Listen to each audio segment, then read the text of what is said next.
എങ്ങനെയാണ് ദൈവമക്കൾക്ക് സമാധാനമുണ്ടായത്? ക്രൂശിലൂടെ. ക്രൂശിലൂടെ എങ്ങനെയാണ്?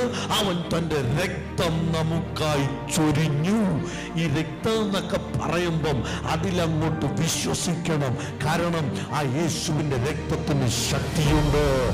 ആ ക്രൂശിൽ ചൊരിഞ്ഞ രക്തം നാമുമായി സമാധാനം ഉണ്ടാക്കേണ്ടതിനാണ് ദൈവം ചൊരിഞ്ഞതെങ്കിൽ, അത് മാത്രമല്ല, ആ രക്തത്തിൽ വിശ്വസിക്കുന്നവന് സൗഖ്യമുണ്ട്.